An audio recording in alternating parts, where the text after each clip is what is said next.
Messieurs. Ben, il y a un micro là.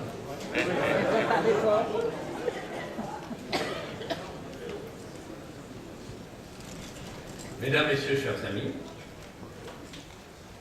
on m'a demandé,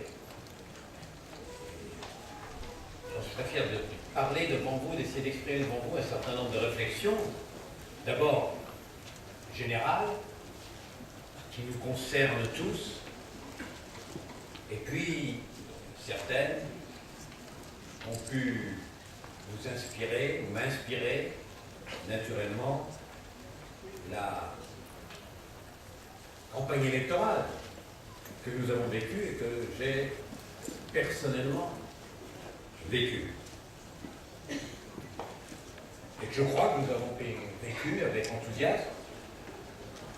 Tout à l'heure, nous nous sommes rencontrés, Nathalie, Odile, Yann, je crois que nous avons essayé de faire passer des idées qui étaient les nôtres et qui sont, pour l'essentiel, des plus. Ce qui m'apparaît, moi, personnellement, et là, je parle en mon nom. Vous le savez, je n'ai aucun droit de parler au nom du modèle, au nom de la direction du modèle, je vous parle en mon nom. Je crois qu'il y a une série de réflexions générales. C'est des réflexions qui vaut pour tout le monde, mais qui vaut peut-être plus pour vous. Parce qu'il y a une chose que j'ai sentie, c'est que tous les gens qui viennent au modèle, ce sont des gens qui veulent faire de la politique autrement. Vivre la politique autrement.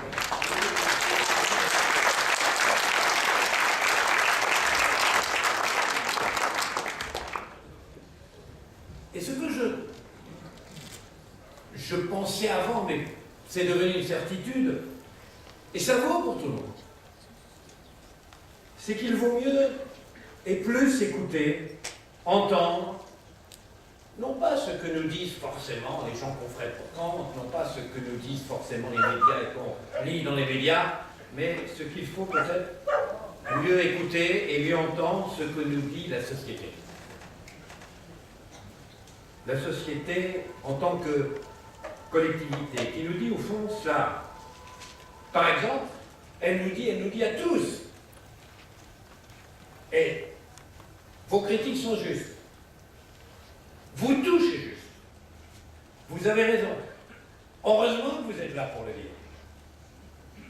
Mais il faut passer aussi aux propositions. Nous avons besoin de perspectives. Que faire? D'accord, c'est pas bien, c'est pas bien, c'est pas bien, mais quoi? Et je crois que vous tous ici et ailleurs, il y a une formidable tâche qui s'ouvre devant nous, qui est en effet, au-delà des critiques légitimes, de penser des alternatives, de penser des réponses, des projets et globaux et concrets. J'insiste bien là-dessus. Car le global est flou s'il n'y a pas le concret, et le concret est incompréhensible s'il ne s'inscrit pas dans le global. Nous devons donc, semble-t-il, avoir les deux démarches. Je sens que il y a une adhésion incroyable, et bien sûr, beaucoup plus qu'il y a 3 ou 4 ans, sur l'idée, nous ne voulons pas, nous ne voulons plus de la société du tout État ou de la société du tout fric. Mais une fois qu'on a dit cela, et une fois qu'on a créé une sorte de consensus en disant cela, alors il faut travailler sur, alors on propose quoi? C'est-à-dire cet autre modèle dont nous pensons tous qu'il faut qu'il mette l'homme au centre, l'humain au centre, la dimension humaine au centre. Eh bien, maintenant, il faut que nous travaillions concrètement pour dire ce qu'elle peut être, ce qu'elle doit être, et ce que nous voulons, et ce que vous voulez pouvoir en faire.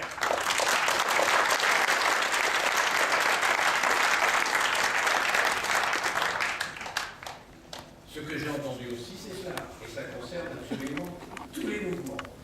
Certains sont dans ce domaine tout à fait caricaturaux. C'est cette autre façon de faire de la politique. Ça veut dire plus ouverte, plus franche, peut-être moins tactique. Je dois dire, et je fais une parenthèse, que je suis absolument ahuri quand j'entends un responsable politique, en l'occurrence le président de l'UMP, dont je ne me souviens jamais le nom, parce que c'est trop facile, c'est idiot, ça doit se psychanalyser. Mais autant un type qui s'appelle Wittgenstein, je retiens, mais Bertrand, j'arrive pas à retenir. Là, donc, eh bien, cette phrase, en réaction à je ne sais quoi, le modem trahit le centre. Attendez,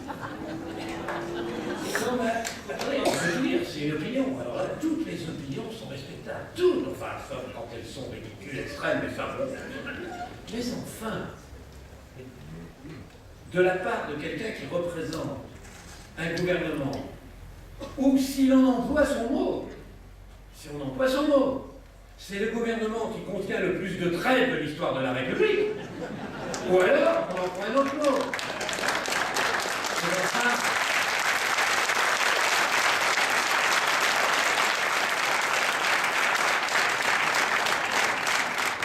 Deux choses l'une. Ou c'est une ouverture, et alors vous faites de l'ouverture, ou c'est de la trahison, et alors vous avez un gouvernement de traite. C'est l'un ou l'autre. Vous ne pouvez pas, d'un côté c'est l'ouverture, de l'autre c'est la trahison. Mais je dis ça pourquoi? Parce que c'est évident, n'importe qui comprend ça. On ne peut pas avoir, M. Ribesson, M. Brun, M. Brug, machin, n'importe qui passe et on peut acheter, à qui on peut donner un maraquin, on le prend, etc.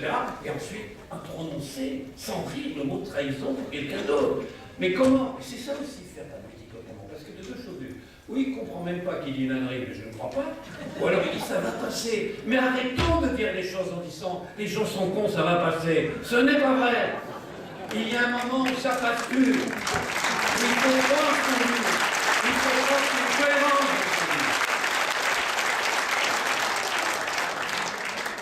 Donc plus franche, plus ouverte.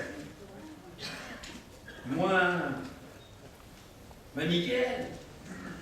On peut.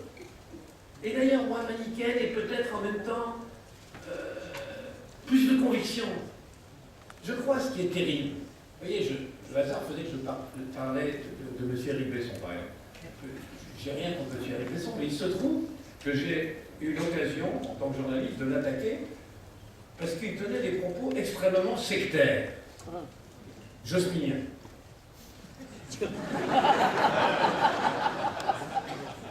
Mais je prends cet exemple tout à fait au hasard parce que c'est général. C'est-à-dire que ce qui est insupportable, ce que les gens ne supportent plus, c'est au fond, et on le voit bien à l'Europe, on le voit bien par exemple quand les socialistes font le discours qu'ils tiennent et qu'ensuite ils font une alliance avec le Parti conservateur. Et le lundi, ils reprochent au modèle comment vous avez des accointances avec les libéraux, etc. C'est une honte, dont les socialistes. Puis après, on a qui font des accords avec les conservateurs, c'est chacun son tour pour présider le Parlement européen. Je veux dire, cette dichotomie, ce divorce entre un sectarisme de conviction, c'est pénible, mais au moins c'est de conviction. Au moins c'est quelque chose qui vient de vous. Le communiste sectaire qui, par conviction, était prêt à se faire tuer pour ses convictions, c'était triste et beau. Mais là, la conviction qui n'est qu'un moyen de se positionner, qu'une posture, et qui anticipe ensuite un abandon de toutes ces convictions. C'est insupportable. Et si vous voulez savoir pourquoi les gens s'arrêtent,